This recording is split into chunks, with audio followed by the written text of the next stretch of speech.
जय श्री राधे, जय श्री सीताराम।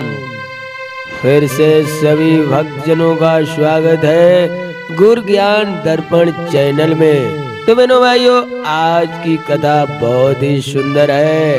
आज हम ये जानेंगे इस कथा के माध्यम से कि लंकापति रावण का भाई विभीषण, जो कि राक्षस होते हुए भी, राक्षस कुल में जन्म लेने के बाद भी वो बना भगवान का परम भक्त, आखिर ये विभीषण कौन थे? तो बहनों भाइयों, कथा बहुत सुंदर है। कथा प्रारंभ करने से पहले हम आपसे निवेदन करेंगे कि हमारे गुरु ज्ञान दर्पण चैनल को लाइक और सब्सक्राइब कर लें, क्योंकि इस पे नई नई आप रोजाना ही वीडियो देखा करेंगे। और ऐसा ही नहीं बहनों भाइयों, सुंदर सुंदर पौराणिक कहानियाँ, लोक कथाएं और हास्य कथाओं का भी आनंद लेंगे। तो हमारे गुरु ज्ञान दर्पण चैनल को सब्सक्राइब और लाइक करना ना भूलें। तो बने रहिए YouTube चैनल के माध्यम से सुंदर सुंदर कथाओं का आनंद लीजिए। तो रावण और कुंभकर्ण ये राक्षस थे, इनका भाई था विभीषण। तो चलिए देखते हैं विभीषण किस लिए राक्षस बना, फिर क्यों भगवान के चरणों में भक्ति भावना जागृत हुई। तो इस कथा में आपको यही सुनाया और बताया भी जाएगा। एक समय की बात है कि सत्संग में समस्त महात्माएं आया और जाया करते थे। तो सत्संग प्रतिदिन चलता ही रहता था। उसी सत्संग के माध्यम से सभी जितने श्रोतागण थे, भक्तजन थे और ऋषि मुनि महात्मा भी आकर के सत्संग किया करते थे। तो सत्संग में हुआ क्या? अरे होगा तो वही जो होने वाला है। वेदाता की रची हुई घटना को भला कौन जान सकता है। उसी सत्संग में एक गंधर्व सत्संग करने आया करता था, जिसका नाम था शांतक। और शांतक गंधर्व महात्माओं के बीच टोली में बैठता था, लेकिन उसका स्वभाव थोड़ा विनोद करने का था। उसे अच्छा ही नहीं लगता था जब तक किसी महात्मा के साथ विनोद न कर ले, हंसी मजाक न कर ले। तो वो बैठता तो सत्संग में ही था, लेकिन बहनों भाइयों, उसे मजा पड़ गया था। क्या मजा पड़ गया था? उसे मजा ये पड़ गया था कि महात्माओं के सत्संग में बैठकर कभी किसी महात्मा की उंगली कर देता था, कभी पेट में लकड़ी कर देता था। बड़ी तोंद वाले महात्मा को देख करके मुस्कुराया भी करता था। सत्संग में बैठे हुए महात्मा सभी ये देखा करते थे, क्योंकि ये उनका ध्यान एकाग्र चित्त नहीं होने देता था। एक समय क्या हुआ, सभी महात्मा बैठे हुए थे, सत्संग चल रहा था और ये भी आ गया। तो इसने वही काम किया जो प्रतिदिन किया करता था। उसी समय क्या हुआ, होना क्या था वही हुआ कि महात्मा दुर्वासा ऋषि के पास में ये बैठ गया।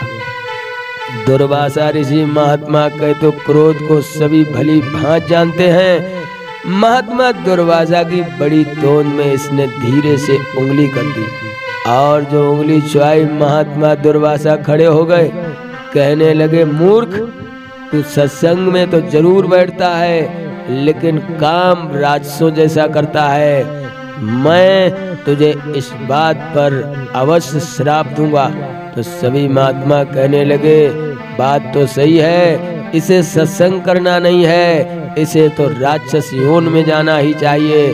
तो महात्मा दुर्वासा ने कहा कि तू राक्षस बनेगा, क्योंकि तूने जो कार्य किया है, महात्माओं का ध्यान भंग किया है, तो उसका परिणाम तो तुझे भुगतना ही पड़ेगा। जो कमंडल से जल लेकर के इसके ऊपर छींटा मारा, अब इसे श्राप तो लग ही गया था। लेकिन वो शांतक नाम का गंधर्व महात्मा के चरणों में पड़ गया, क्षमा याचना करने लगा। मुझसे क्या भूल हो गई? अरे मैं तो आपके साथ में विनोद कर रहा था, लेकिन क्षमा करें, महात्माओं के साथ में विनोद करना भी पाप का कारण बन जाता है। तो महात्मा कहने लगे ठीक है, क्योंकि तूने क्षमा याचना तो मांग ली, फिर क्या होना था बहनों भाइयों। महात्मा कहने लगे तुझे राक्षस तो बनना पड़ेगा, लेकिन चिंता मत कर, तुझे उसी राक्षस योनि में भगवान श्री राम जी के दर्शन होंगे और उनके दर्शन मात्र से तेरा जीवन सफल हो जाएगा। तेरे दो बड़े भाई भी होंगे जो बड़े पराक्रमी होंगे, जिनको जय और विजय को श्राप लगा हुआ है। वो 3 जन्मों तक राक्षस बनेंगे। एक जन्म तो उनका पूरा हो चुका है, हणाच और हणाकश्यप का। दूसरा जन्म रावण कुंभकर्ण का होगा और तीसरा जन्म द्वापर काल में उनका होगा। इसलिए तू त्रेता युग में जो जन्म हो रहा है, उन्हीं के साथ जाकर के तू भी उनका भाई बनेगा और तुझे भगवान की भक्ति प्राप्त होगी। कहने लगे शांतक नाम के गंधर्व महामुनि, मुझे करना क्या पड़ेगा? कहने लगे तू सिर्फ एक ही नाम अपनी जुब्बा पर रख ले। वो कौन सा नाम है बहनों भाइयों? वो नाम है राम राम। उस राम नाम को मत छोड़ना, क्योंकि इसी नाम से तेरा उद्धार होगा।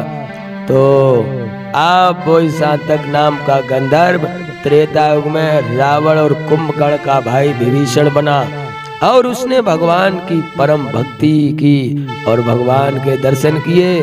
जगत जननी आशक्ति माँ सीता के भी दर्शन किए। तो बहनों भाइयों, ये थी विभीषण के पूर्व जन्म की कथा।